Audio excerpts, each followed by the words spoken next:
Hello, everybody, and welcome back to the Cultivate E.D.H podcast. I'm Aaron. And I'm Cam, and this week we've got Commander 2020 full deck list spoilers. Just to let you guys know the format that we're going to be taking with this, we're going to go deck by deck in a single video instead of giving you guys one big long video where we just kind of rant and rave about the Commander product. We're going to go deck by deck and give you guys a more in-depth look at the deck.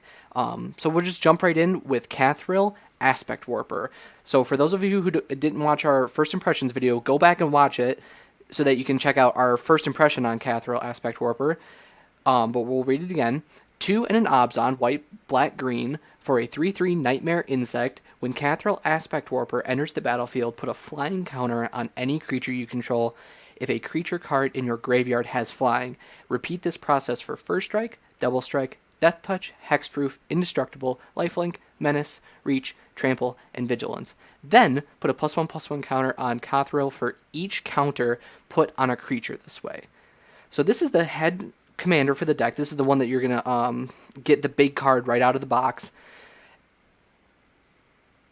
And I'm going to throw it in right here, Aaron, because I know that I said something about it in the first impressions video, but I just wanted to kind of like rub it in because I knew I was right. We got the Battle Bond-esque partner commanders back in this, and we'll just go right into that with Nikira Lair Scavenger. Legendary creature, human cleric, 2/2, partner with Yannick Scavenging Sentinel. She has menace, and whenever another creature you control leaves the battlefield, if it had one or more counters on it, you draw a card and lose 1 life. And then Yannick is 2 and a Selesnio, green-white, for a 3/3 Hyena Beast, partner with Nikira. Vigilance, when Yannick Scavenging Sentinel enters the battlefield, exile another creature you control until Yannick leaves the battlefield. When you do, distribute X +1/+1 counters among any number of target creatures, where X is the exiled creature's power. Aaron, first impressions on the partner commanders. I think the partners are really cool. I've always really liked this kind of partner ability since Battle Bond came out with it, because it's not your normal partner commanders where you can have them both in the command zone. It lets you go search for whatever the partner is when you put the other half on the battlefield, basically. And I think this particular pair is really cool. They have some really nice abilities that mesh well together, and it is obviously, Yannick comes in, puts the 1/1 counters on target creatures, and when those creatures leave, you get to draw some cards and lose a little bit of life. And it's a really nice kind of way to keep your creatures boosted and then get some value out of them when they die. And obviously, you're going to want to keep your creatures, or at least get your creatures into the graveyard for a little bit. That being what Kathril wants to do, and they do it really well. Obviously, they don't have a way to sacrifice creatures, but the exiling on Yannick obviously doesn't let them go to the graveyard, which is a little unfortunate there. If it was sacrifice, it would have been a lot better. But there's a lot of ways in this deck to get your creatures into the battlefield, and then you can start pumping out that value. I think the exile clause on Yannick really hurts the overall deck because you're trading in the cards that you'd put into your graveyard that Kathril might be able to take advantage of. Say, in this hypothetical scenario, we're playing Kathril out of the box as the commander, and then we get Nikira Yannick, and one of them searches for the other one. The work that you're going to have to do to get the creatures into your graveyard for Kathril to take advantage and start putting those keyword tokens on other stuff, I feel like Yannick's exile clause really kind of like cuts that a lot, where you're getting rid of the ability for Kathril to put those counters on the creatures because you can't, because they're exiled. Yeah, and it's not like this deck really wants to generate tokens. That's not what it does. So, if you had like a 4/4 token or whatever, like a 4/4 angel token, it would be one thing to, exile that because it's not going to go into the graveyard anyway. Tokens don't ever enter your graveyard. So for Yannick to Exile And like a exile, creature, and then just give yeah, +1/+1 counters where you might want that.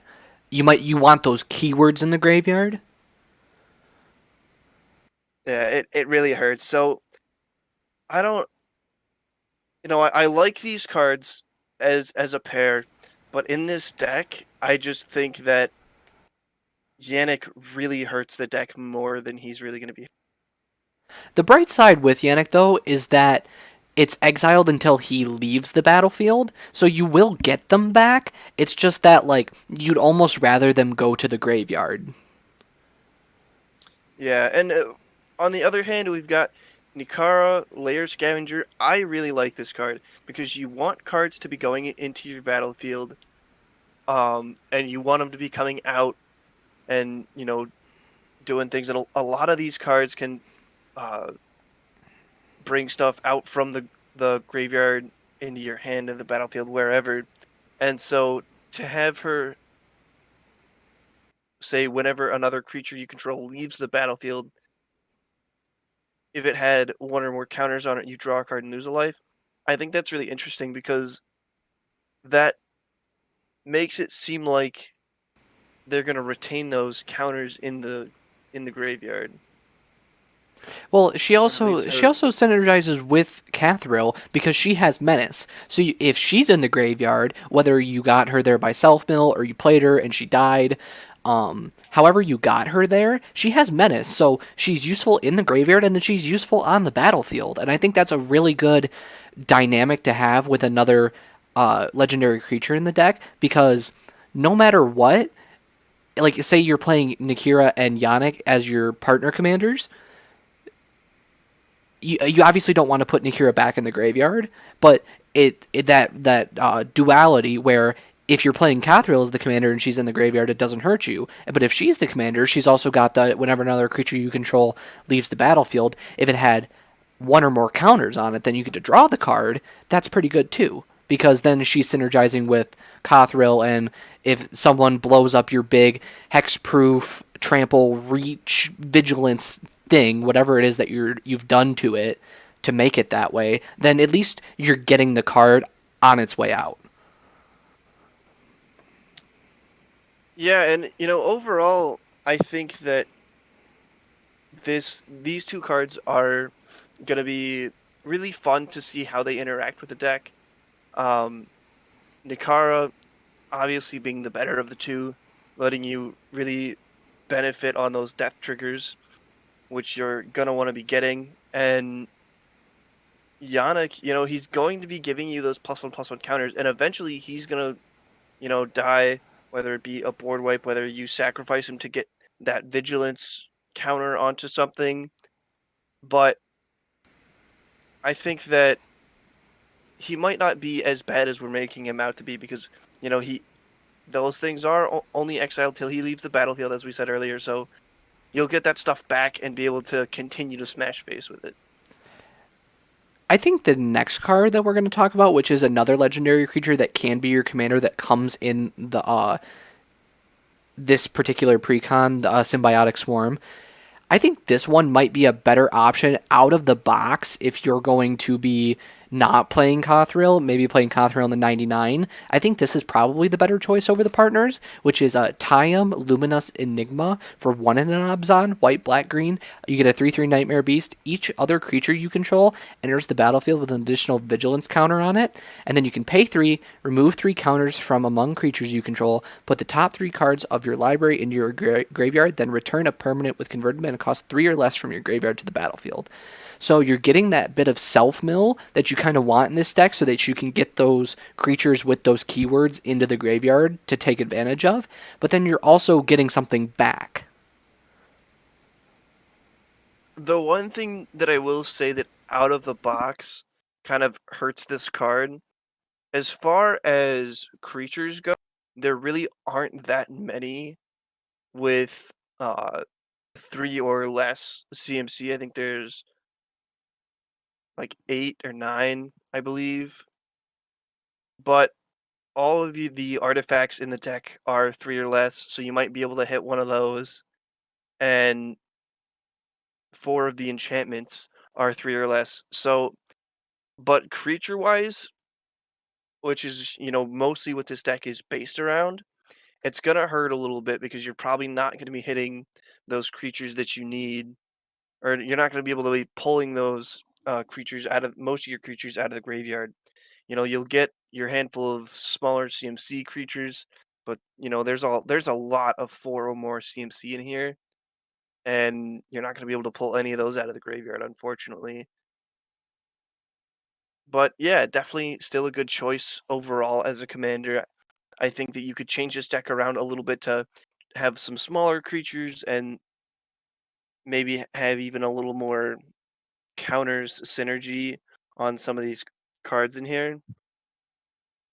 But out of the box, I think still not Kathril's the bad. best. I think Kathril maybe out of the box is probably the best commander, and then probably Tyam second.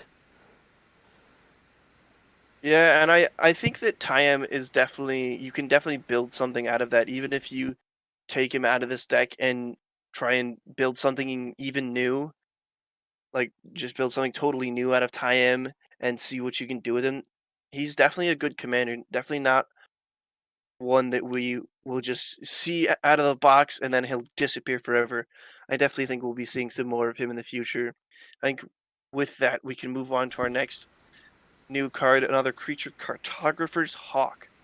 One and a white, flying. When Cartographer's Hawk deals combat damage to a player who controls more lands than you, return it to its owner's hand.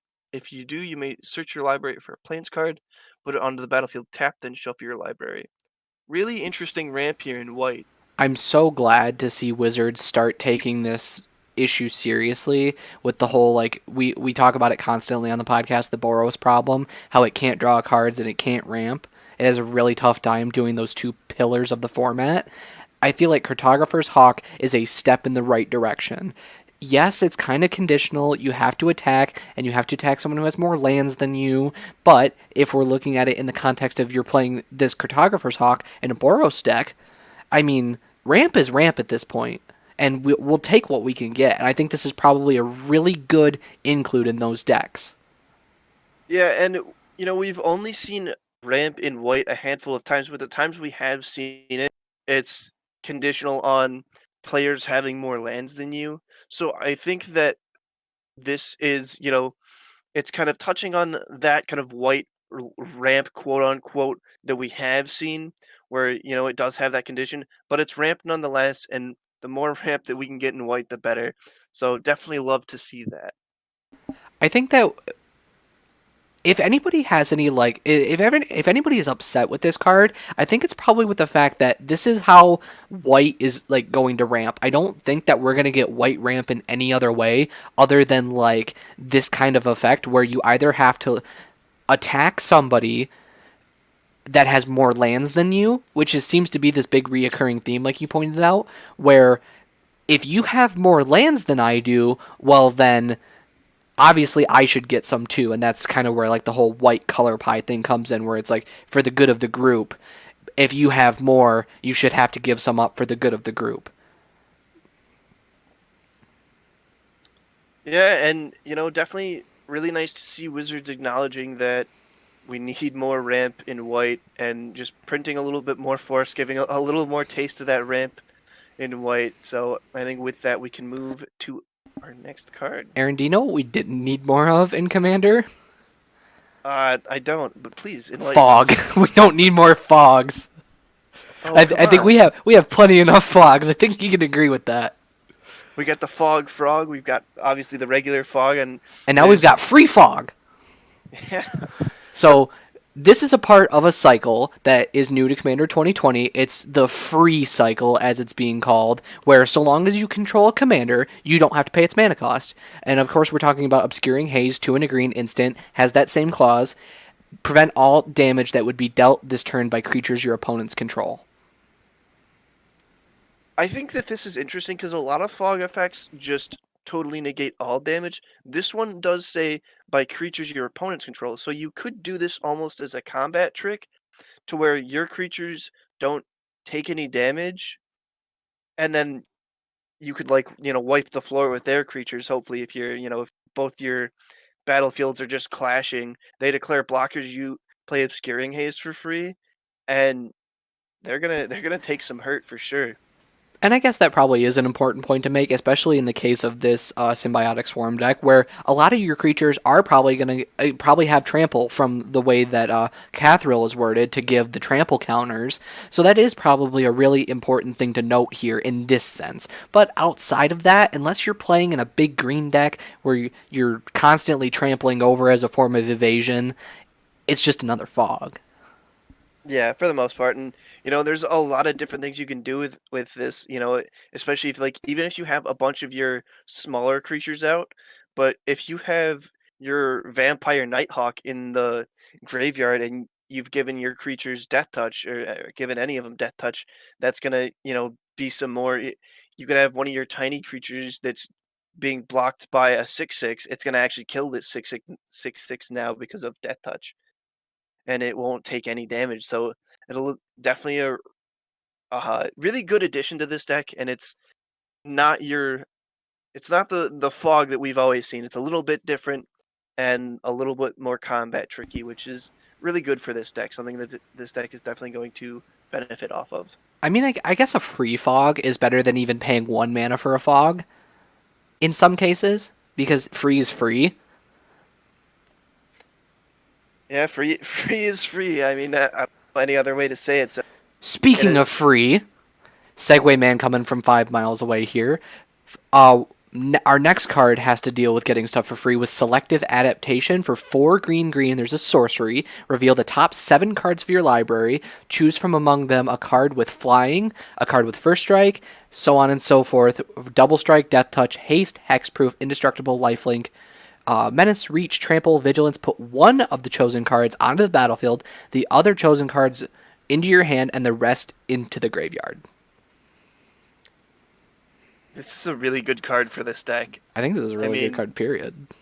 true. Yeah, if you're playing anything where a lot of your creatures have keyword abilities, you're gonna run this. I mean, there's no way around it.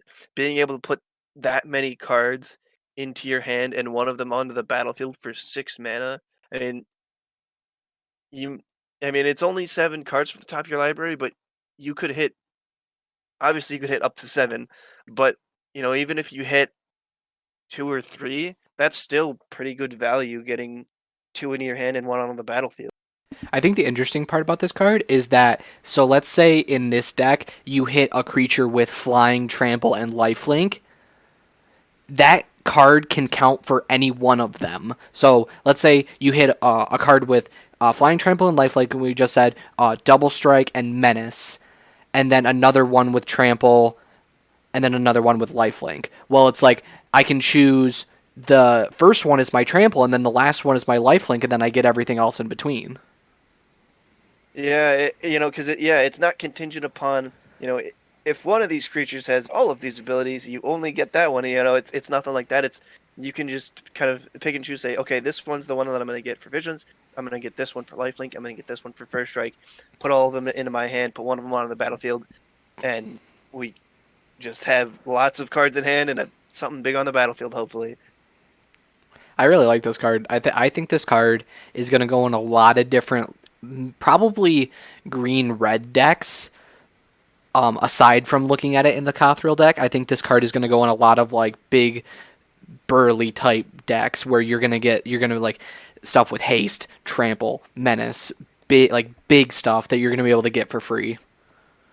Yeah, and that's going to be a really interesting thing to see if what cards are we getting with that? Are we getting an a big angel with indestructible, a big worm with trample, who knows? There's going to be a lot of different cards that you could grab with this. And now especially in those big burly creature decks, now you have a handful of the things you need to win. And do you have to, yeah, and you do reveal them so everyone can see the big scary things that are about to come their way.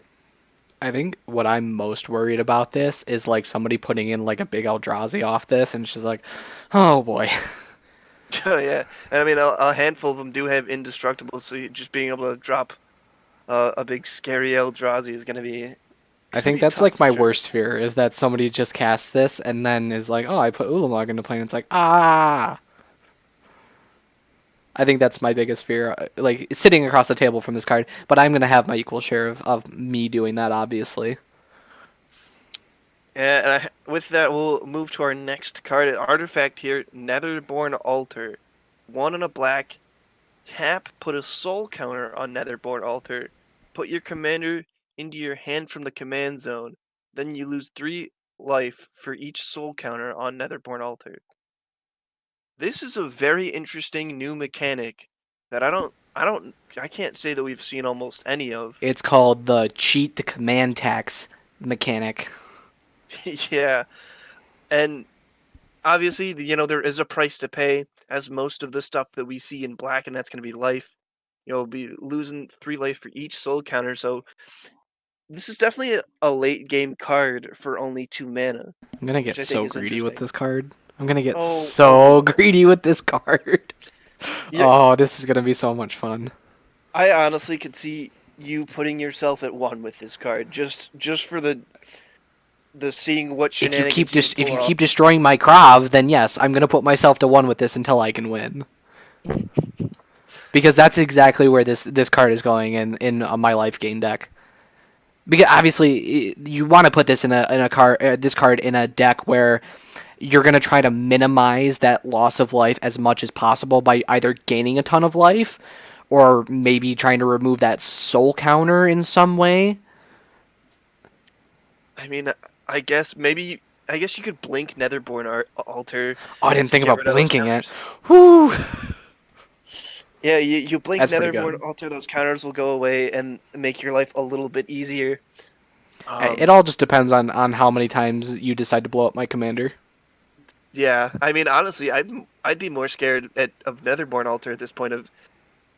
I blow up your commander, and you're like, it doesn't really matter. I have no command tax here. No command tax here. That's what this card should be errata to, is no command tax here.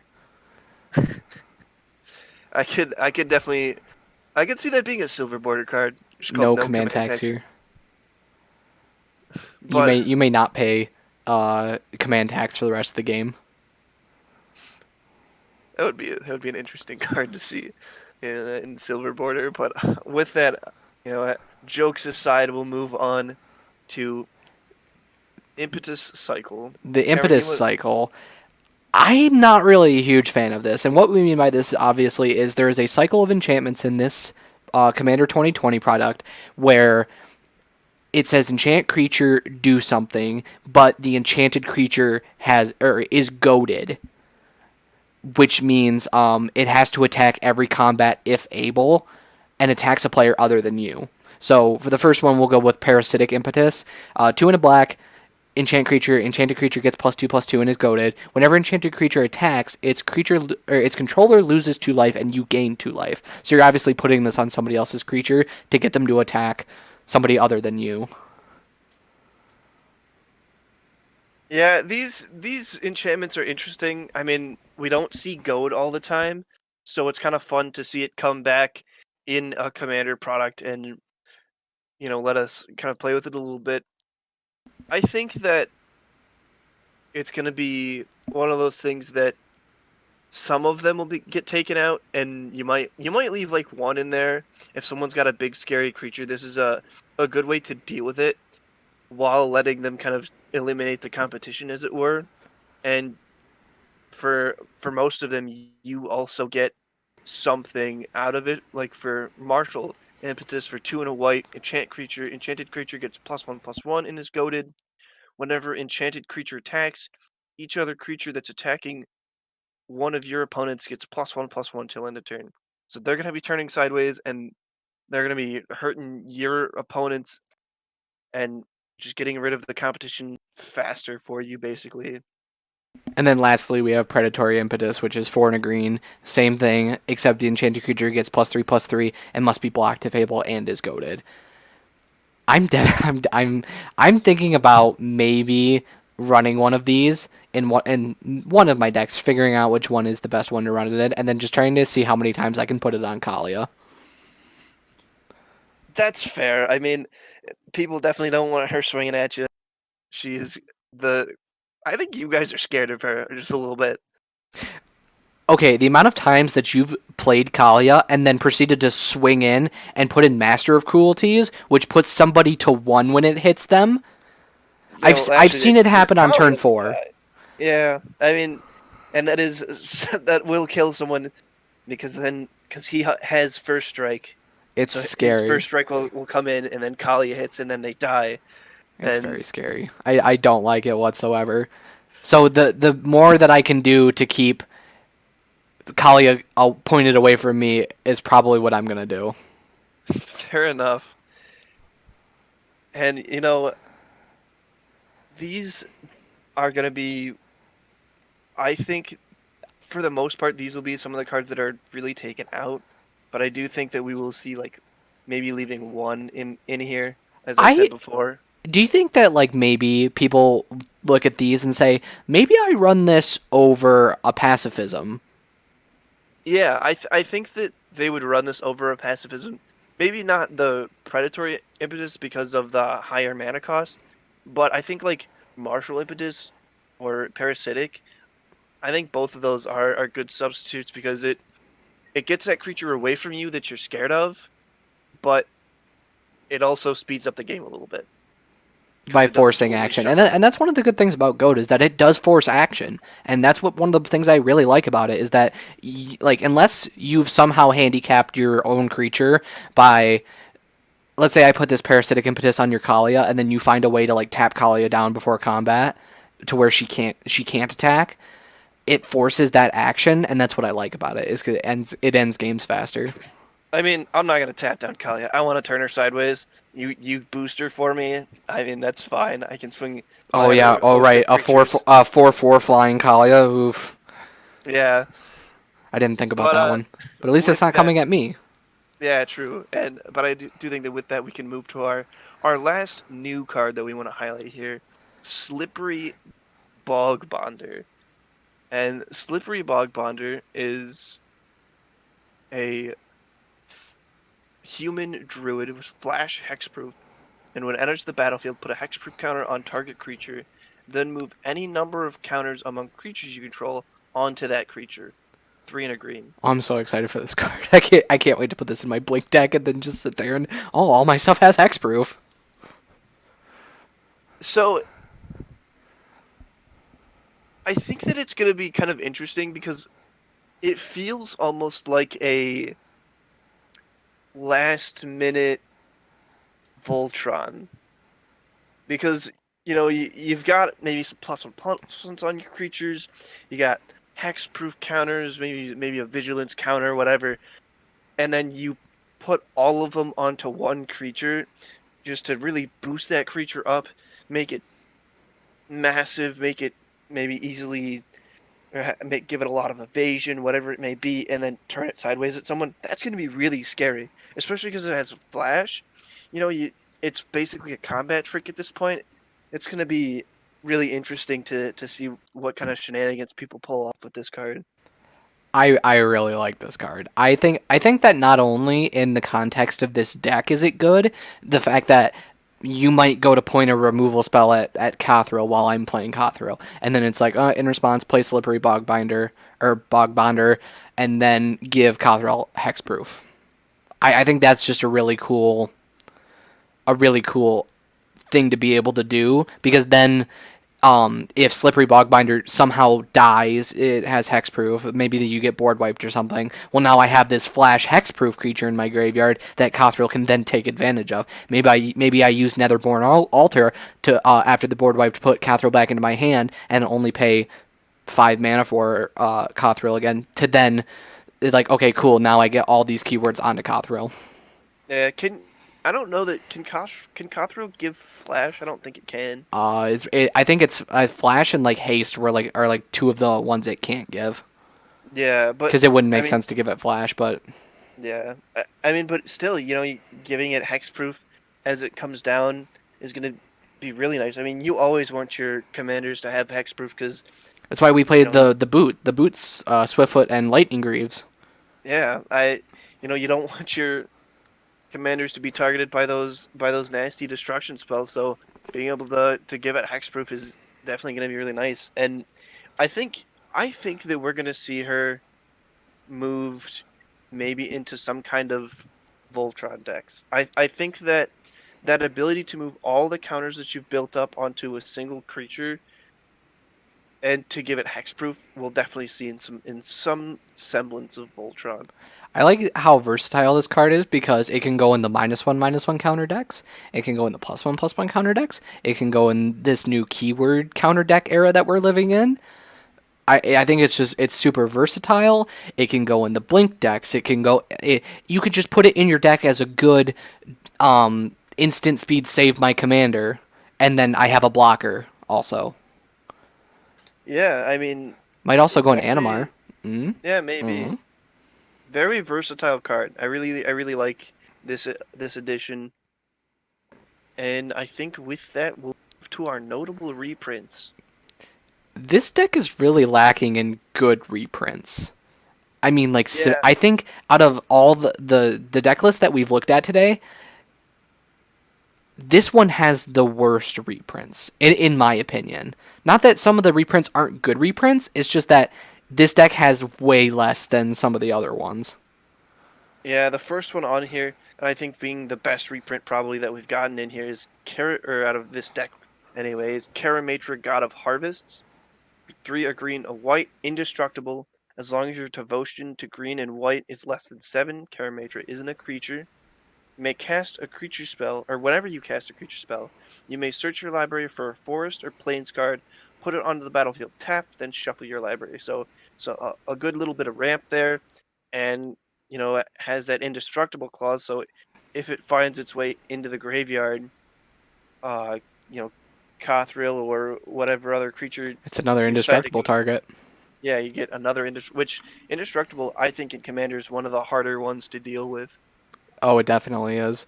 I mean, Kara Metro was getting up there in price. I mean, like almost every green white deck wants to run Kara Metro because it's just good ramp. Because every time you cast that creature, you're ramping. Whether or not like I mean, you're basically just using Karametra as an enchantment. Not like you're not trying to like turn Karametra on and then get in there with the 6/7.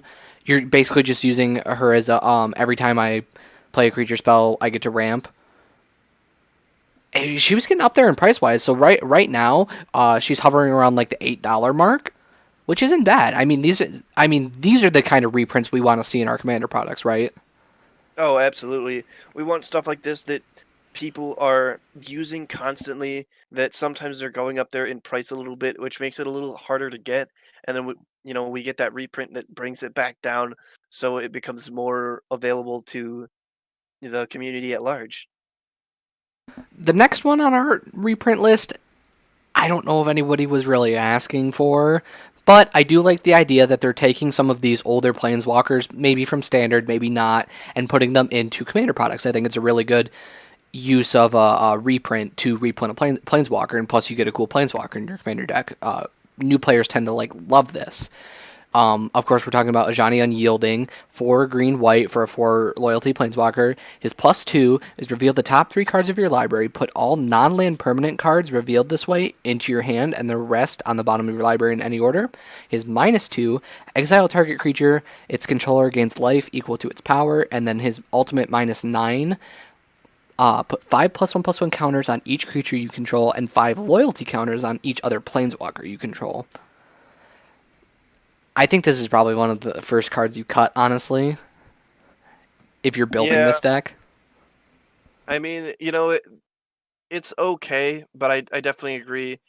Um, I mean, it has the swords to plowshares attached to it, but other than that, you this deck draws a good amount of cards as it is, and the +2 is okay, but you're not gonna get to that -9, and those counters are really what this deck is gonna want And you to really don't have. want to put stuff on the bottom of your library either, right? With this +2, the one that you're going to be using the most. Yeah, You and you really wish that they'd be going into the graveyard. honestly, I think just swapping this out for a Johnny Mentor of Heroes would be the move. It, I mean, a better card with a lower CMC, and I think this deck would just benefit from it more. I think maybe, Honestly, and when we get to our additions later, we'll obviously highlight it. This is probably just one of the ones that you take out for any one of the additions that we'll mention later on. Another card that see, now this is one of the cards that I feel like gets up there every once in a while, but never hits more than like $5 because it's been reprinted quite a lot recently, and that's Deadbridge Chant, which is for black green for an enchantment. Enters the battlefield, you put the top 10 cards of your library into your graveyard, and then at the beginning of your upkeep, you shuffle your graveyard, and then you get one back at random. This isn't a bad, like, this one, it's not very expensive. Obviously, right now it's only hovering around the $1.50 mark, but that's only because it just got announced that it was being reprinted. I feel like this is definitely one of the cards that graveyard decks love to play. absolutely. I mean, first you dump 10 cards into your graveyard, then you just start getting things back. I mean, this is the epitome of what graveyard decks want to do. It's also the epitome of what this deck wants to do. Even though it's not a very Absolutely. expensive reprint, I still feel like this reprint forwards what the deck wants to do. More so Yeah, than like Ajani Unyielding does. yeah, and that's the thing. A lot of times with reprints, sometimes it's like, oh, these reprints don't have the biggest like monetary value. Well, a lot of times, you, I mean, I would rather have a deck that's better, that may be a little bit cheap on the cheaper side, than a deck that just is full of super expensive cards that doesn't have great synergy. I mean, I agree with you. I would so much rather than put in a card like this that this deck kind of wants to self mill, and Deadbridge Chant is like, if you're playing a self mill deck, Deadbridge Chant is one of the cards that you're looking forward to get for that deck. I would rather them so much put a card that might not have been really expensive at time of announced that it was being reprinted in the Commander product, than them just put in any one of the like 2 mana or like 3 mana self mill spells, because this does so much more for you. Absolutely. I think that overall, this is probably one of the better reprints in this deck that we've seen. The last two that we have on here, both lands. The first one, Canopy Vista, for when it enters, or Canopy Vista enters the battlefield tapped unless you control two or more basic lands. It's a green-white land. I mean, It's from the Zenda. It's one of the Zendikar. Like, I think they're called like have lands. I think these ones are called because you have to have two basics. maybe I'm I not don't. really sure what the nickname for this one is. And then the last one on here, Gavany Township. Tap, add one colorless to your mana pool, and for two, a green and a white, tap, put a 1/1 counter on each creature you control. Another card that just does one of the things that this deck wants to do, and that's putting counters onto creatures so other things can benefit. Now, this card was pretty expensive not too long ago. I remember this card being actually quite expensive. Time of recording, it's only about 350. Same for Canopy Vista, it's hovering around the 350 mark. But it's kind of like this idea that, well, we want our reprints to be good, and it's like, well, nobody ever said that our reprints can't be lands.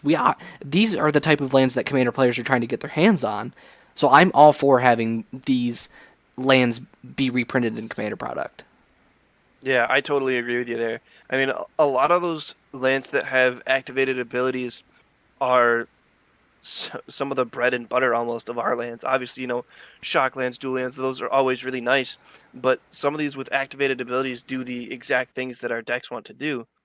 And, with Canopy Vista, another just really good reprint. It's a forest plains, so it's you can get it with your do or with your Shot or your fetch shield lands, you can get it with your fetch fetch lands. lands. Thank you. Yeah, it's one of those, another card that we can fetch that, if you have fetches, just good stuff all around. I think that, may not be the most expensive reprints, but overall good reprints. So, on the whole, Aaron, if you had to give this deck a grade like A to E, what's the grade you give it? I give it a solid B. I think there's a couple of cards in here that there could be better things. I mean, that's how all Commander products are. They are there to be upgraded, but definitely a solid B out of the box. It's going to be a lot of fun, good synergy, and overall really really interesting deck. I'm gonna give it a C, C plus, because I feel like despite the reprints that are coming out of this deck that are like substantial, I still feel like this deck could have been better. I don't feel like it's necessarily on the level of some of the other decks. I still feel like there's a lot of room to improve. I feel like this is pretty average, but I still think it's still pretty good. It's definitely a step above Commander 2018 and 2019 by far. So the last thing we have today is our additions to the deck. So we've done kind of a pick three here of what are our top three things that we would want to add in this deck. So Cameron, why don't you go first? All right, so my top three are Razaketh the Foul-Blooded, Entomb, and Angel of Invention. Razaketh because it has the sacrifice creature thing, and so you're getting to sacrifice a creature, so you're putting something from the battlefield into the graveyard that Kathril can take advantage of, and then you're going to get something out of your library to then maybe interact with that in some way and get good value. Entomb because on turn one, getting something into the graveyard that might have two keywords on it is a pretty good play. And then Angel of Invention just because it's a 5 mana flying vigilance lifelink. It makes tokens when it enters. It's pretty good. It's a good target in the graveyard. It's something good to play onto the battlefield. It's an overall good card and it's not that expensive. Whereas Entomb and Razaketh kind of get up there around like Razaketh, around the $20 mark. Entomb going anywhere from $5 to $10-ish somewhere in there, and then Angel of Invention, I would say somewhere around the $5 mark. All right, so my pick three. So first one on here, Avatar of Woe. 6 black black creature avatar. If there are 10 or more creature cards total in all graveyards, Avatar of Woe costs 6 less to cast. Fear, this creature can't be blocked except by artifact creatures and or black creatures, and then tap, destroy target creature, it can't be regenerated. So obviously this deck wants stuff in the graveyard. So having that clause of saying if there are 10 or more creature cards total in all graveyards, making it 6 less, you're going to get that 9 times out of 10 when you go to play Avatar of Woe, because it's a late game creature that's going to want to destroy anything in your path that makes it so you can't attack or whatever it may be. Just getting rid of those problems. Just good recurable destruction is definitely something that this deck is going to want to help it along. The next one here, I kind of cheat a little bit. We got it's a pick three, but one of the cards I picked is actually part of a cycle, and any of the cards in these colors from the cycle could go in. And that's Filth for 3 and a black. It has Swamp Walk. As long as Filth is in your graveyard and you control Swamp, creatures you control have Swamp Walk. The other two in here are Brawn and Valor. Brawn is the green one. He has Trample, and as long as Brawn is in your graveyard and you control forest, creatures you control have Trample. And Valor for 3 and a white. First Strike, as long as Valor is in your graveyard and you control planes, creatures you control have First Strike. So each one of these, this deck has a lot of keyword abilities that it wants to do, and these three are great additions to that. And the last one on here is Necrotic Ooze. For 2 black black, as long as Necrotic Ooze is on the battlefield, it has all activated abilities of all creature cards in all graveyards. I think that this card would be a fantastic addition, not only from, obviously there's not a ton of cards with activated abilities that start in this deck, but I think that as the deck gets edited, there'll be more, and it'll continue to get better. And it says in all graveyards. So if you are against an opponent that has a lot of activated ability creatures and they're doing a lot of shenanigans with that, Necrotic Ooze is going to benefit greatly off of that, and just a really fun addition. So those were my pick three. And I apologize, I did cheat a little bit because I had that cycle in there. But let us know what you guys want to see in these decks. What excites you? What, after you play it out of the box, what stuff you're gonna start throwing in to try and make this deck better. Do you guys think that these decks were like somewhere in the C to B range? Do you think it was better? Do you think it was worse? Hit us up on Twitter and let us know. And we'll be back in the coming days with our next deck review. We'll see you guys later.